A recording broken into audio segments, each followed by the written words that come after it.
Hey guys, welcome back to my channel. Firstly, Happy New Year, Happy 2021, wishing you all a very healthy and prosperous new year. Well, if you're new to my channel, then hi, I'm Monisha. I'm originally from India. I'm a doctor by profession. In the year 2018, I decided to appear for PLAB exams and I moved to England. Currently, I'm a CT1, that is core trainee year 1 in the specialty psychiatry in London. So today's video is one of the most requested video by you guys. In almost every video I have put out, almost every Q&A I have done on Instagram, you guys have requested to talk about UK doctor salary, how much do I earn in the UK, basically to know what is the pay grade of a doctor working in UK right up from foundation year to becoming a consultant. Before I dive into this video, I wanted to give a disclaimer that 2020 obviously has been a very difficult year for a lot of us. 2021 so far doesn't look any different to 2020. This pandemic has obviously affected a lot of people. A lot of people have lost their jobs. A lot of people do not have a stable income. A lot of people have had pay cuts. So me making this video, I don't want to sound like a bitch. I don't want to show off that, oh my god, so see, I've got a study job or I've got a study income. That's not the agenda behind this video. The two reasons why I'm making this video: number one, a lot of you guys wanted to know what is the pay scheme like in UK, and rightly so. I think before you make a decision to move to UK, you must have all your facts and your information right to make an informed decision. So this is for you guys, to help you all to know what you guys deserve when you move here and what would the pay scheme look like. The number two reason is that I'm a very transparent person. I don't treat money as a taboo. So even if this video helps one person watching this, then my job here is done. I believe in being transparent with my life and with everything that's been going on. So I put a lot of information out there so that it only helps you guys. Having said that, if you are someone who's struggling with money or with job, or if this video is in any way going to make you feel worse than you're already feeling, then please take this as a trigger warning. Please stop watching this video after this point. And yeah, so that's all the disclaimer I had to give. Okay, having said that, let's get into this video. Firstly, I don't think money is in general talked in the right light. It is still considered taboo, especially coming from Asian culture.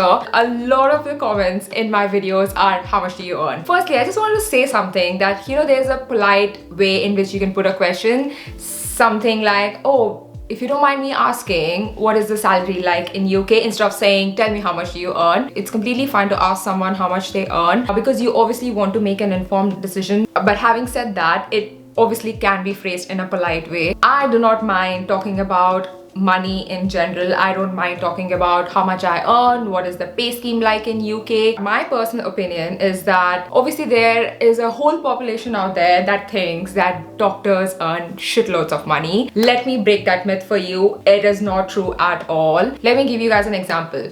Say after my graduation, which is after MBBS, after 5.5 years, me passing out of graduation, and say any other colleague of mine who, whether is a lawyer or an engineer or a designer, after graduation would be earning way more than I would have been. So the whole myth of doctors earning a lot of money is not true at all, guys. Personally, in my opinion, like I said, I like being transparent about my life. I like putting out information out there so that it can help anybody else, because when I'm in a situation where I want to ask questions, I obviously want someone else to be transparent with me. I kind of relate more with real people talking real numbers rather than somebody being like, you know, the money is good enough, I can pay my bills. I want to talk numbers, and that's who I am. I'm not saying that everybody out there needs to talk about how much they earn. I honestly think that it's very beneficial when people talk about how much they earn, because it only motivates me. So I hope that you take that bit from this video and it only motivates you to work towards it, or give you enough information to make an informed decision about moving to UK. Training in UK, or as a foundation doctor in UK, or becoming a specialty registrar in UK, it's all free. By that I mean that you don't pay for your post-graduation in UK like you would say in India. So the reason why it's free is because firstly, UK is a welfare state. Most of the doctors work here in NHS, which stands for National Health Services. So National Health Services is a healthcare system which is funded by the government, and UK being a welfare state and the National Health Services being funded by the government, what it means is that, say, a person, a UK resident or a UK citizen, when they come into the hospital, they walk into the A&E, from the moment they come come to the hospital till the moment they're discharged, healthcare is completely free over here. And that's probably one of the main reasons why the UK doctor salary is much lower than, say, a doctor in the USA. If you're somebody who's after monetary gains, and there's no harm in saying that out loud, then you should definitely look at USMLE. The USA doctors, very honestly, earn 10 times higher than a UK doctor. Healthcare system here is government funded, like I've said, while the healthcare system in the USA is privatized. Well, also NHS is the 4th largest employer in the world, if I'm not wrong. That's after McDonald's, Walmart, and the Chinese army. So there's a hierarchy in healthcare system, obviously like in any other field. You start off with your medical school, then you go into your foundation training, which is FY1 and FY2. Then you go into your core training, which will be CT1, CT2, CT3, depending on the specialty. Then you enter the specialty training, that would be from ST4, ST5 to ST7 or ST8, and then you become a consultant. Based on this hierarchy, obviously there's a growth in your income as you progress in your career. The numbers that I will be talking of would be the basic salary that you take. The training hierarchy is what decides your salary, not your specialty. For example, a cardiologist consultant would be earning the same as a psychiatrist consultant, would be earning the same as, say, an orthopedic surgeon. So if you are at a consultant level, regardless of your specialty, you take home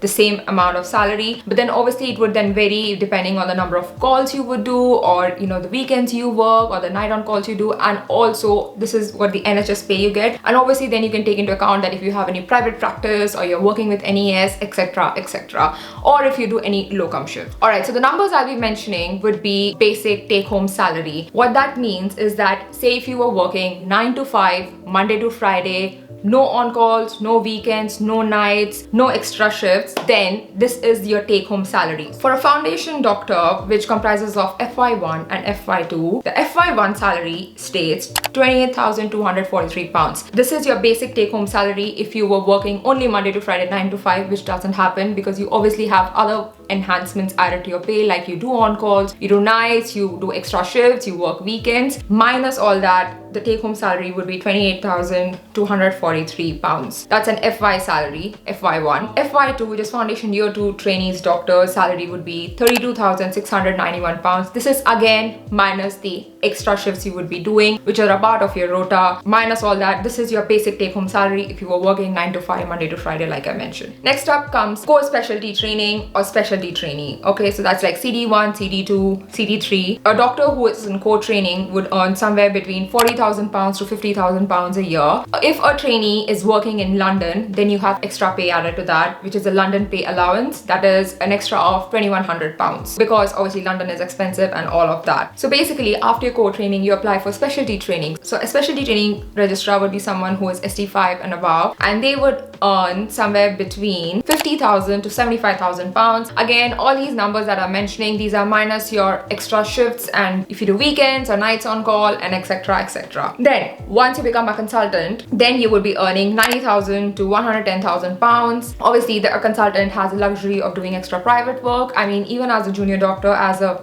SHO, also you can be working in private services. But being an IMG, which is International Medical Graduate, and also being on a tier 2 visa, I don't know how comfortable I am to be working with private services yet, but that's my personal thought process about it. If you are somebody who's straight off the bat comfortable working in private services, then it's up to you. It's completely your decision. A lot of consultants that I know, at least in psychiatry I can speak, that they do a few days in NHS and they do have a few private services that they work with. And yeah, it's your personal choice. Few of them do want to have, an extra bit of free time to do other things. There are obviously other sources of income that get added to it. But if you are completely on a full-time contract working with NHS, then this is your salary as a consultant, which honestly sounds ridiculously high. But if you compare it to, say, a consultant in USA, or you say compare it to any other profession here in UK, it's not that high. I mean, doctors in UK obviously do fall in the category of earning high compared to the rest of the population. Alright, now there's a consultant who is in any specialty, say he's done renal or neurology, or is a psychiatrist, or has done special training in surgery, which is completely separate to someone who's done GP specialty training. So GP specialty specialty training is a run-through straight up 3 years training. So after you've done your foundation training of FY1, FY2, you do GP training for 3 years. I'll probably make another video describing completely about GP training. A GP consultant salary would be in this country somewhere between 70,000 to 90,000. So it's a 3 years straight up training after your foundation training. Then coming to working locum shifts. So what exactly is locum? Well, I'm going to describe locum in my own words. When there are rota gaps or there are shifts which are going vacant, the hospital tries to get a doctor who's not supposed to be working that shift at a locum rate, so they are paid per hour working there. There are rates per hour based on if you're a foundation trainee doctor or if you are a CT1 doctor or a CT2 or a ST4, whatever. So everybody has a different rate. You get paid hourly, and sometimes it's a 12-hour shift or a 10-hour shift. It's an extra shift that you're doing, so you're paid per hour for that. It's a massive lump sum that you take home after that 12-hour shift. It gets added to your next month's salary. There would be a minimum pay that they are willing to pay you for that per hour shift. Even a CT1, it would be say somewhere around 33 to 35 pounds an hour, and if it's a 12-hour shift, you would take home straight up with 1 day 360 pounds home. But a lot of times they are very desperate because they are not able to fill the rota gap and the shift is coming up, so you can kind of negotiate. It doesn't happen so much in London because obviously the cohort of doctors is quite big, so they almost always find someone to fill up that shift. So yeah, so locum shifts is also something that can be an extra added thing that you do that gets added to your salary at the end of the month. The numbers that I said before talking about locum shift are your take-home salaries. Then your extra on-call shifts get added onto that, or locum shifts that you do.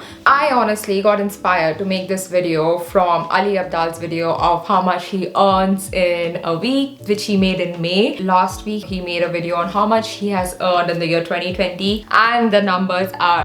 But obviously 𝐈𝐻𝐸𝐵𝐷𝐿 is a force to reckon with. Having said that, I hope you guys have subscribed to my channel already. Please watch this video so that I can quickly hit the monetization button and I can start making even fraction of the money that man does. And I absolutely loved how transparent he was with it, and it in no way came across him bragging about it, and that's the kind of motivation and inspiration I took to making this video. So I'm really hoping that this video does help you guys. I also wanted to say something. There was a video that I made a couple of months back, how much I spend every month in London. I got a lot of hate for it. A lot of people DM me, a lot of people commented mean things saying that, oh, I'm kind of showing off, how can I be spending so much and having any kind of savings, which is completely fine by me. Obviously when I put myself out there, I'm going to get a little bit or sometimes a little more of backlash, which is completely fine. I just wanted to say that you need to keep in mind that I'm living in London. London is one of the most expensive cities in the world. Obviously the expenditure is high, and whatever I mentioned there are, you know, the basic things you need to pay for to have a living. A lot of people ended up giving me advice on how I should be, you know, moving to a smaller place. Why am I living in a 1-bedroom flat alone? I moved into a 1-bedroom independent flat because I was going to get married this year. My husband was going to move. The amount that I mentioned is obviously split between 2 people. So